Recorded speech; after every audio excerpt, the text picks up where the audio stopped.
Përshëndetje të nderuar teleshikues, ja ku u takuam sërish në këtë edicion informativ ku në vim juftoj që të ndiqni informacionet e përgatitura. Kryetari i Partisë Demokratike Sali Berisha deklaroi se aksioni kryesor i opozitës do të mbeten protestat kundër qeverisë, duke theksuar se ato kanë dhënë efekt në rritjen e ndërgjegjësimit ndërkombëtar për korrupsionin në Shqipëri. Ai paralajmëroi vijimin e tubimeve deri në largimin e kryeministrit Edi Rama dhe foli edhe për garën e brendshme në PD, ku është kandidati i vetëm për drejtimin e partisë. Kryetari i Partisë Demokratike Sali Berisha në një bashkëbisedim në rrjetet sociale ka theksuar se opozita do të vijojë aksionin e saj politik përmes protestave të vazhdueshme kundër qeverisë. Sipas tij, këto tubime kanë pasur ndikim pasi kanë sensibilizuar edhe partnerët ndërkombëtar mbi, siç u shpreh ai, problemin e korrupsionit në vend. Nuk ka asnjë vendim konkret pas deklaratës së Edi Ramës se çështja Balluku u mbyll.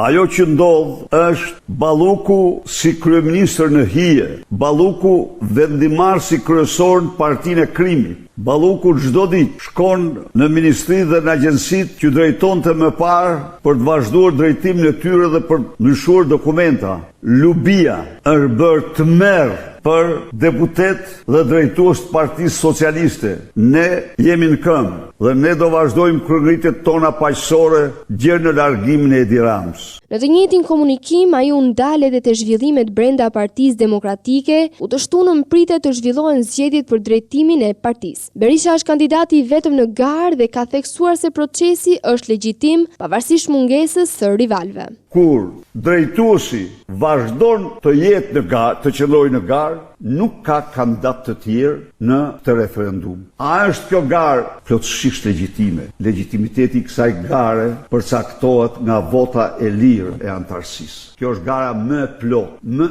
e prore se çdo garë tjetër. Berisha theksoi se Partia Demokratike mbështet procesin e integrimit, por nënvizoi se ai duhet të zhvillohet mbi bazën e meritës dhe performancës reale. Në qoftë se nesër do pyeteshin se pas 5 muaj Shqipëria do integrohet në Bashkimin Evropian kështu siç është, ne nuk votojmë kundër integrimit në Bashkimin, sepse kjo nuk është çështje e luftës ndërpartiake, kjo është çështje e shoqërisë shqiptare, kombit shqiptar, duke insistuar se integrimi duhet të jetë një proces i bazuar në merit. Berisha foli gjithashtu për përjashtimin e Ervin Salianit nga gara, duke deklaruar se Partia Demokratike nuk mund të pranojë, siç u shpreh ai, bashkëpunëtor të krimit apo bandave në struktura drejtuese. Kur kjo parti nuk do mund të pranojë bashkëpunëtor krimi, bandash dhe të qeverisë. Ndërkohë zgjedhjet për kreun e Partisë Demokratike pritet të mbahen më 23 maj, ndërsa në kuvendin e 30 majit pritet të përcaktohet edhe platforma dhe drejtimi i ardhshëm i partisë, përfshirë mënyrën se si do të strukturohet leadershipi dhe ekipi drejtues.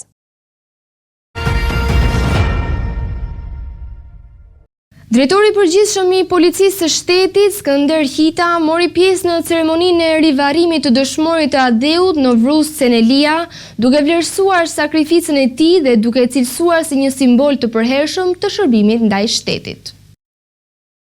Drejtori i përgjithshëm i Policisë së Shtetit, Skënder Hita, mori pjesë në ceremoninë e rivarrimit të dëshmorit të Adeut në Vrus Cenelia, efektiv i rënë në krye të detyrës në Fier 2 vite më parë. Gjatë fjalës së tij, Hita vlerësoi lart sakrificën e efektivit, duke theksuar se në Vrus Cenelia nuk përfaqëson më vetëm emrin e një inspektori policie, por tashmë është pjesë e panteonit të nënës Shqipëri, si simbol i shërbimit dhe integritetit në detyrë. Ai e cilësoi ceremoninë jo thjesht si një akt shoqëror, por si një kujtesë dhe betim për shoqërinë shqiptare, për respektimin e sakrificës së përditshme të punonjësve të policisë që shërbejnë në mbrojtje të rendit dhe sigurisë publike.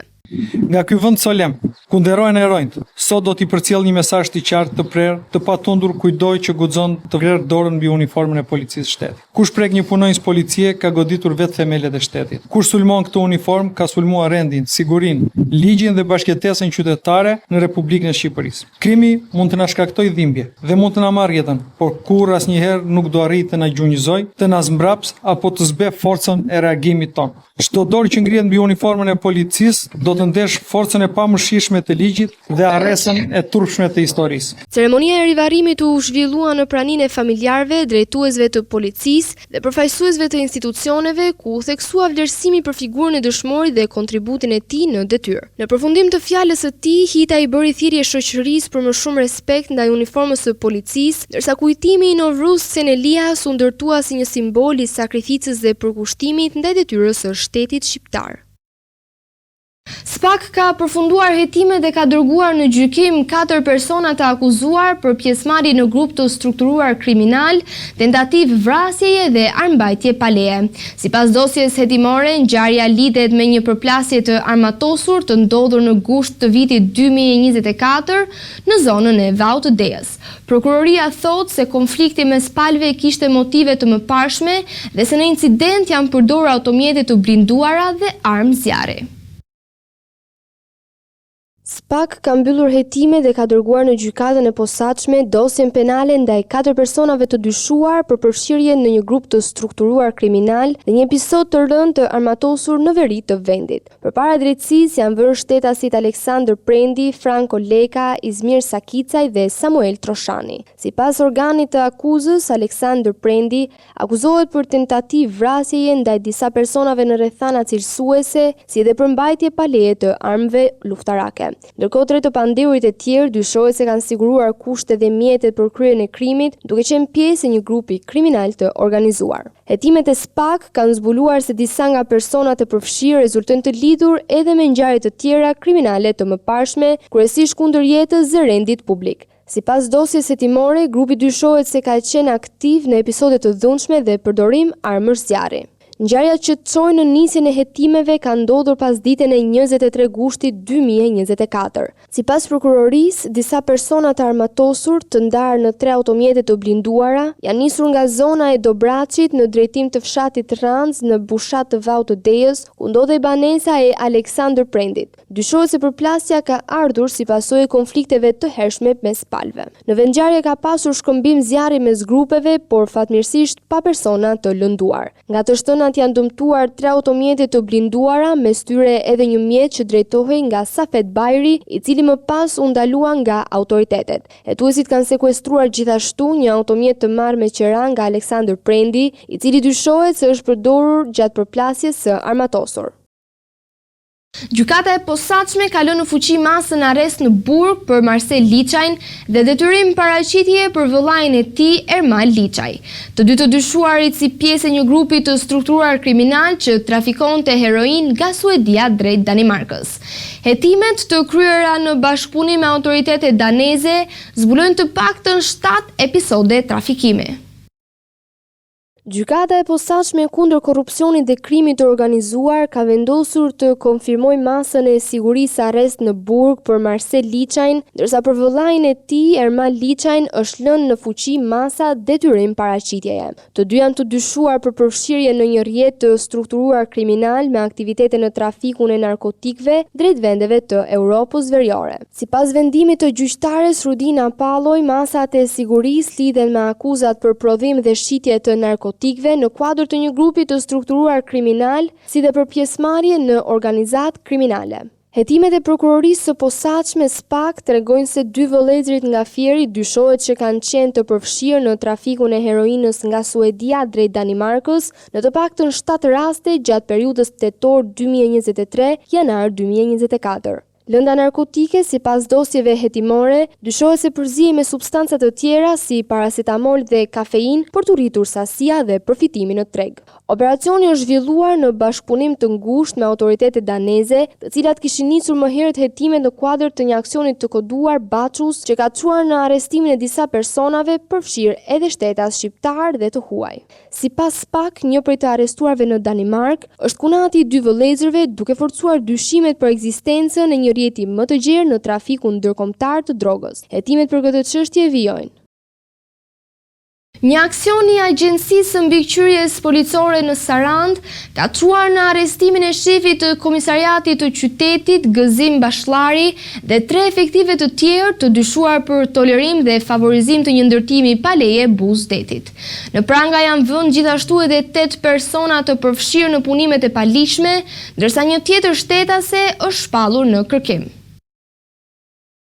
Një operacion i zhvilluar në qytetin bregdetar të Sarandës ka zbuluar një ndërtim pa leje Buzdetit, duke çuar në masa të rënda ndaj disa zyrtarëve të policisë së shtetit dhe personave të përfshirë në aktivitetin ndërtimor. Sipas të dhënave zyrtare, struktura e ngritur pa leje kishte avancuar deri në faza të dukshme ndërtimi, ndërsa një pjesë e saj shtrihej edhe në vijën ujore, duke shkelur hapur rregullat e ndërtimit në zonat bregdetare. Hetimi është nisur pas një informacioni të administruar nga Drejtoria e Përgjithshme e Policisë dhe është ndjekur nga Agjencia e Mbikëqyrjes Policore. Nga verifikimet e kryera, dyshohet se disa zyrtarë të komisariatit të Sarandës kishin ndjeni për ndërtimin dhe nuk kishin marrë masa për ndalimin e tij, duke lejuar vijimin e punimeve. Në njoftimin zyrtar të AMP-s, theksohet se të dyshuarit kanë krijuar skema të mundshme për përfitime të paligjshme dhe shmangje të përgjegjësive ligjore, si edhe favorizim të subjekteve të lidhura me struktura kriminale që operojnë në territorin e Sarandës. Zyrtarët e arrestuar po hetohen për shpërdorim detyre, kryerje veprimesh arbitrare dhe mosndërhyrje për të ndaluar një gjendje të paligjshme. Përveç efektiveve të policisë, gjatë operacionit janë arrestuar edhe 8 persona që po kryenin punimet në objektin pa leje. Ndërkohë, një shtetas që dyshohet se kishte në posedim hapësirën e plazhit ku po zhvillohej ndërtimi, është shpallur në kërkim nga autoritetet.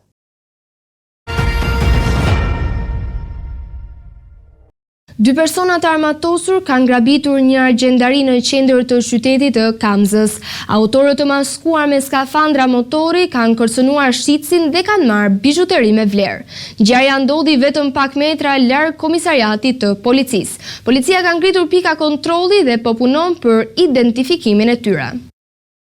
Një ngjarje e rëndë kriminale është regjistruar mesditën e së shtunës në Kamës, ku një argjendari është bërë shënjesër e një grabitjeje të armatosur. Sipas të dhënave paraprake, rreth orës 13:00, 2 persona të paidentifikuar kanë hyrë në ambientin e argjendarisë Roy, e cila ndodhet në qendër të qytetit edhe shumë pranë komisariatit të policisë. Autorit kanë qenë të maskuar me skafandra motori për të shmangur identifikimin dhe njëri prej tyre dyshohet se ka qenë i armatosur me një armë zjarri, me të cilën ka kanosur punonjësin e biznesit. Pas kërcënimit, ata kanë arritur të marrin një sasi bizhuterish dhe më pas janë larguar me shpejtësi nga vendi i ngjarjes me një motor. Sipas zburimeve paraprake, dyshohet se autorët kanë përdorur edhe një armë të tipit automatik gjatë largimit. Menjëherë pas sinjalizimit, forcat e policisë kanë mbërritur në vend ngjarje dhe kanë nisur kontrollet në zonë, duke ngritur pika të shumta kontrolli në rrugët hyrëse dhe dalëse të Kamzës. Grupi hetimor po vijon punën për mbledhjen e provave, sigurimin e pamjeve të kamerave të sigurisë dhe identifikimin e autorëve me qëllim zbardhjen e plotë të rrethanave të grabitjes dhe kapjen e tyre sa më shpejt.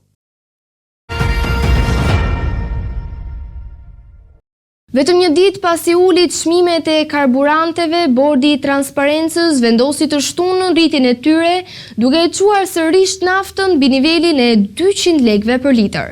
Rritje pësuan edhe çmimet e benzinës, si në tregun e Pakicës, ashtu edhe në atë të Shumicës. Luhatjet e çmimeve të karburanteve në tregun vendas kanë vijuar edhe gjatë fundjavës. Vetëm 24 orë pasi kishte vendosur uljen e çmimeve të naftës dhe benzinës, Bordi i Transparencës u mblos sërish dhe miratoi një tjetër ndryshim, këtë herë me rritje të çmimeve të shitjes. Sipas vendimit të ri, çmimi i tavanit naftës në tregun e Pakicës është caktuar me 202 lekë për litër, duke rritur me 4 lekë krahasuar me çmimin prej 198 lekësh që ishte vendosur një ditë më parë. Me të njëjtën vlerë u rritet edhe çmimi i naftës në tregun e Shumicës, ku tashmë 1 litër do të tregtohet deri në 190 lekë. Rritje ka pësuar edhe benzina. Pas uljes mes 2 lekësh të miratuar të premten, Bordi vendosi që çmimi i saj në tregun me Pakicë të shkojë në 188 lekë për litër ose 3 lekë më shumë se niveli i mëparshëm. Ndërkohë në tregun e Shumicës, benzina nuk duhet të shitet mbi 176 lekë për litër. Vendimet e njëpasnjëshme të Bordit reflektojnë luhatjet e çmimeve në bursat ndërkombëtare të karburanteve, të cilat ndikojnë drejt për drejt në tregun shqiptar. Ndryshimet e shpejta të çmimeve kanë sjellë reagime nga qytetarët dhe operatorët e tregut, të cilët përballen me paqëndrueshmëri të vazhdueshme në sektorin e hidrokarbureve. Presidenti Amerikan Donald Trump deklaroi se Irani ka qenë shumë pranë arritjes së një marrëveshjeje me Shtetet e Bashkuara, por sipas tij Teherani është tërhequr vazhdimisht në momentin e fundit. Trump pretendoi gjithashtu se Irani kishte pranuar më herët t'i dorëzonte SBA-s rezervat e uraniumit të pasuruar. Ndërkohë autoritetet iraniane vazhdojnë të mohojnë akuzat për zhvillim të armëve bërthamore dhe hedhin poshtë pretendimet amerikane. Të nderuar teleshikues, që ishte gjithçka që kishim përgatitur për ju në këtë edicion informativ. Së bashku do të rishihemi në edicionet e ardhshme. Deri atëherë, miru takofshim.